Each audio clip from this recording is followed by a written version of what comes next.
अवध की धरती को सादर प्रणाम। ग्राम सभा कुचेरा प्रधान माधुरी देवी भैया विनोद कुमार कौशल जी, इनके कार्यशैली को देखते हुए कुचेरा की जनता ने यह फैसला लिया है कि फिर से एक बार विनोद कुमार कौशल जी को अपना प्रधान बनाना है और गांव को विकास की ओर लेकर के जाना है। बात करते हैं इनके विकास की और सराहनीय कार्य की, तो अभी हाल ही में विलायती पासी के पुत्र राम मिलन पासी जी का स्वास्थ्य काफी गड़बड़ हो गया।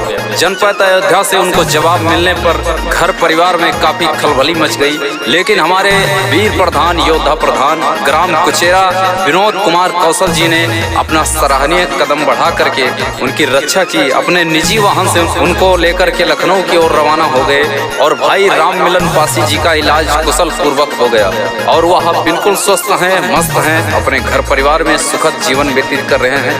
आइए प्रधान जी के सम्मान में यह गीत उनको समर्पित है। गायक आपका देवा।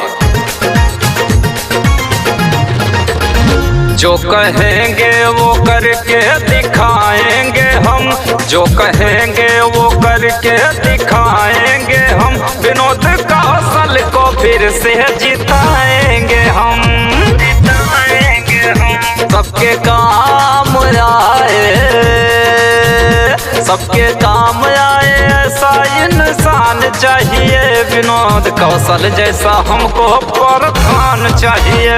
मारे हक ना किसी का वो ईमान चाहिए, विनोद भैया जैसा हमको प्रधान चाहिए। बात किया जाए इनके 5 साल विकास की, तो कम से कम 100 के ऊपर कॉलोनी की व्यवस्था हमारे प्रधान जी के द्वारा कराई गई है। 780 राशन कार्ड बनवाए गए हैं, चक्रोट का निर्माण किया गया है, शमशान स्थल की व्यवस्था कराई गई है, बत्ती के पूर्व में इंटरलॉकिंग का काम किया गया है, बहुत विकास किया गया है। दिहवा में लाइट का निर्माण कराया गया है, जो कि वहाँ पे कभी रोशनी नहीं थी, कभी भी लाइट नहीं थी। हमारे प्रधान जी द्वारा दिहवा में लाइट की व्यवस्था कराई गई है। और गरीब का यही है सपना, विनोद भैया प्रधान हो अपना। बाबू सबका ध्यान रखा जाएगा। नौजवान सभी कहते यही है, साथ में है कभी पीछे न हटना। सबके काम आए, सबके काम आए ऐसा इंसान चाहिए, विनोद कौशल जैसा हमको प्रधान चाहिए। मारे हक ना किसी का वो ईमान चाहिए, विनोद भैया जैसा हमको प्रधान चाहिए। और वॉलीबॉल हर साल किट देने की व्यवस्था प्रधान जी द्वारा कराई गई है।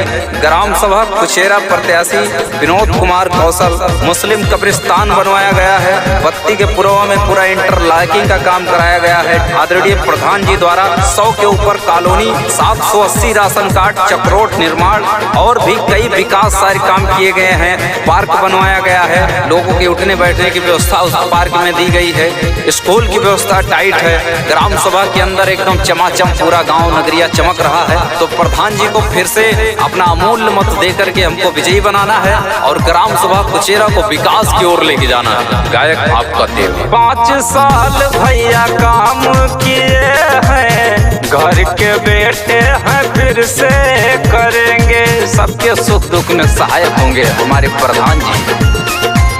सुख दुख में होंगे सबके सहायक, एक पल ना आराम करेंगे। सबके काम आए, सबके काम आए ऐसा इंसान चाहिए, विनोद कौशल जैसा हमको प्रधान चाहिए। मारे हक ना किसी का वो ईमान चाहिए, विनोद भैया जैसा हमको प्रधान चाहिए। जो कहेंगे वो करके दिखाएंगे हम, जो कहेंगे वो करके दिखाएंगे हम, विनोद कौशल को फिर से जिताएंगे हम, जिताएंगे हम। सबके काम आए, सबके काम आए ऐसा इंसान चाहिए, विनोद कौशल जैसा हमको प्रधान चाहिए। मारे हक ना किसी का वो ईमान चाहिए, विनोद भैया जैसा हमको प्रधान चाहिए। अवध की धरती को सादर प्रणाम। ग्राम सभा कुचेरा प्रधान माधुरी